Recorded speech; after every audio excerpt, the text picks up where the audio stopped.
उत्तर प्रदेश में विधानसभा का सत्र शुरू हो चुका है। सत्र का आज दूसरा दिन था। इसी बीच विपक्ष के सवालों पर उत्तर प्रदेश के यशस्वी माननीय मुख्यमंत्री योगी आदित्यनाथ जी ने सदन में जवाब देते हुए बड़े ही गर्मजोशी के साथ अपनी बात रखी। उन्होंने बेरोजगारी, 69,000 शिक्षक भर्ती, शिक्षा मित्रों, पेपर लीक, अन्य मामलों को लेकर विपक्ष के द्वारा पूछे गए सवालों पर अपनी बात रखी।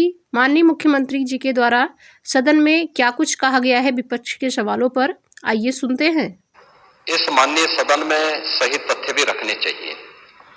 मैं उनकी भावनाओं का सम्मान करता हूं, लेकिन सदन की गरिमा और उसकी मर्यादा को भी ध्यान में रख करके तथ्यपरक बातों को सदन में रखेंगे तो इससे सदन की भी और माननीय सदस्य की भी गरिमा बढ़ेगी। बेरोजगारी एक चुनौती है देश के सामने, दुनिया के सामने, और दुनिया की सबसे बड़ी आबादी के राज्य उत्तर प्रदेश के लिए भी। 25 करोड़ की आबादी हमारे राज्य की है। इस 25 करोड़ की आबादी में 56 से 60% आबादी ऐसी है जो वर्किंग फोर्स है, एक कार्यशील है, युवा है। यानी अगर आप देखेंगे तो दुनिया के अंदर उत्तर प्रदेश सबसे युवा राज्य भी है, और उस राज्य के उन युवाओं को ध्यान में रख करके सरकार ने कार्य किए, कदम उठाए।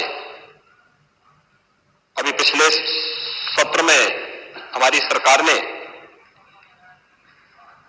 पेपर लीक की घटनाओं पर प्रभावी अंकुश लगाने के लिए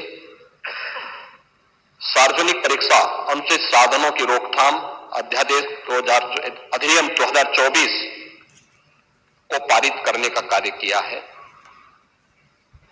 जिससे प्रदेश के सरकारी जो नौकरियां हैं उन नौकरियों में प्रदेश के युवाओं को पूरी ईमानदारी के साथ, पूरी पारदर्शिता के साथ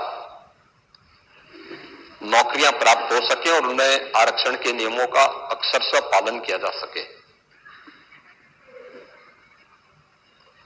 यहां पे जो तथ्य रखे जा रहे हैं और जो रखे गए हैं माननीय सदस्यों के द्वारा, वे वास्तव में जो आंकड़े हैं वे तथ्यपरक नहीं है।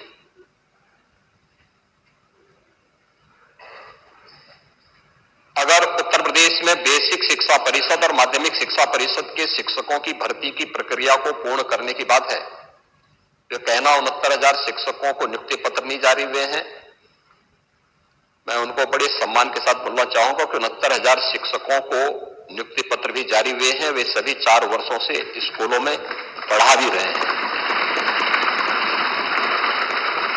उससे भी पहले 68,500 शिक्षकों की भर्ती की प्रक्रिया को संपन्न किया गया, क्योंकि उस समय बीएड को एनसीटीई ने उस परीक्षा के योग्य नहीं माना था, तो उस समय बीटीसी के इतने अभ्यर्थी हमारे पास नहीं थे, और जिसमें केवल 42,000 शिक्षकों की भर्ती हो पाई थी। 42,000 शिक्षकों की भर्ती हुए भी आज स्कूलों में पढ़ा रहे हैं। उन सबको भी नियुक्ति पत्र जारी हुआ और सभी बेसिक शिक्षा परिषद के स्कूलों में पढ़ा रहे हैं। 69,000 शिक्षकों की भी भर्ती की प्रक्रिया पूरी करने के बाद माननीय उच्चतम न्यायालय ने, पिछली सरकारों ने शिक्षा की गुणवत्ता के साथ जो खिलवाड़ करने का काम किया था और शिक्षा मित्रों को सहायक शिक्षक के रूप में भर्ती किया था, माननीय उच्चतम न्यायालय ने उन्हें खारिज करके उनकी सेवाओं को समाप्त करने का आदेश किया था। लेकिन राज्य सरकार ने उन्हें एक निश्चित मानदेय पर प्रदेश के अंदर रखा है। वे सभी शिक्षा मित्र भी यथावत कार्य कर रहे हैं और उन्हें वेटेज देकर के इस भर्ती की प्रक्रिया के साथ जोड़ा गया था। जो माननीय उच्चतम न्यायालय की मंशा थी उसके अनुरूप उस पर कदम भी उठाए गए। माध्यमिक शिक्षा परिषद ने भी 44,000 से अधिक शिक्षकों की भर्ती की प्रक्रिया माध्यमिक शिक्षा चयन आयोग बोर्ड के द्वारा और उच्चतर शिक्षा चयन आयोग बोर्ड के द्वारा संपन्न की जा चुकी है, पहले ही संपन्न की जा चुकी है। अब शिक्षा के सभी बेसिक, माध्यमिक, उच्च, तकनीकी, व्यावसायिक या चिकित्सा शिक्षा, इन सब से जुड़ी हुई समग्र शिक्षा को लेकर के अब एक नया चयन बोर्ड, शिक्षा चयन बोर्ड बनाने की बन करके तैयार है और वह आगे की अधियाचन विभिन्न विभागों से मांग करके नियुक्ति की प्रक्रिया को आगे बढ़ा रहा है। लेकिन अकेले शिक्षा विभाग में ही 1,60,000 से अधिक भर्तियां हमारी सरकार ने प्रदेश के अंदर की हैं और 1,60,000 भर्तियां वे हैं जो पिछली सरकार की बदनीयती के कारण भरे नहीं जा चुके थे। और पिछली सरकार किसकी है, मुझे लगता है आपसे ज्यादा कोई नहीं जानता है। 2012 से 17 के बीच में जो लोग सत्ता में प्रदेश में थे, उत्तर प्रदेश पुलिस बल में 1,56,000 पुलिस की भर्ती अब तक पूरी हो चुकी। वे सभी लोग कार्य कर रहे हैं, जिनमें 22,700 से अधिक तो केवल महिला है। बालिकाओं को भी पुलिस भर्ती में मौका दिया गया और उनके लिए 20% पद आरक्षित करते हुए उनकी भर्ती की प्रक्रिया की है। और अभी हाल ही में हमारी सरकार ने 60,200 से अधिक पुलिस की भर्ती की प्रक्रिया को बहुत शांतिपूर्ण तरीके से संपन्न किया है और प्रदेश के अंदर हर जनपद के युवा उस भर्ती में आए हैं।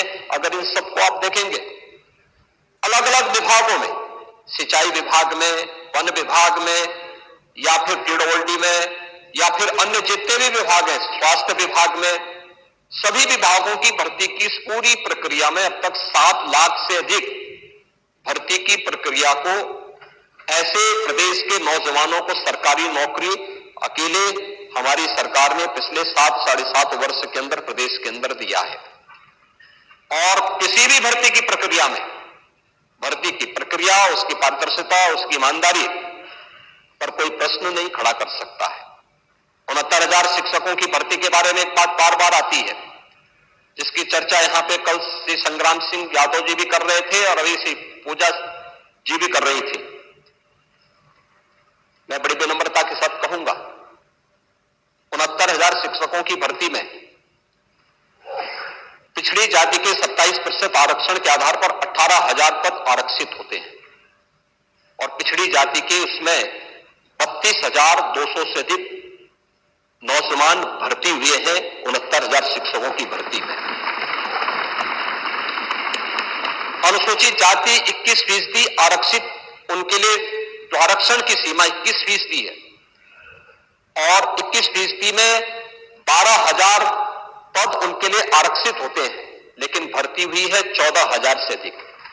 ये चीजें क्या दिखाती है कि अपनी योग्यता और मेरिट से जो लोग आगे बढ़े हैं उन्हें जनरल कैटेगरी में लेकर के वहां का लाभ दिया गया है। जनरल के लिए जो पद आरक्षित थे, जनरल के लिए जो पद थे 34,500, जनरल की भर्ती हुई है मात्र 20,000। ये उन सब की आंखों को खोलने वाला होना चाहिए जो इनके नाम पे राजनीति करके अपनी रोटी सेकने का कार्य करके समाज में बंटवारे की खाई को चौड़ा करना चाहते हैं। और इसीलिए भर्ती की प्रक्रिया प्रदेश के किसी भी नौजवान के साथ कोई अन्याय न हो। एक तरफ सरकारी पद ईमानदारी के साथ भरे जाएं। उत्तर प्रदेश लोक सेवा आयोग 2017 के पहले क्या स्थितियां थी, कौन नहीं जानता है, क्या नहीं होता था। आप लोग भूल गए जब 86 एसटीएम के पद में से 56 एक जाति विशेष के लोग भर दिए गए। और ये कौन नहीं जानता इस बात को।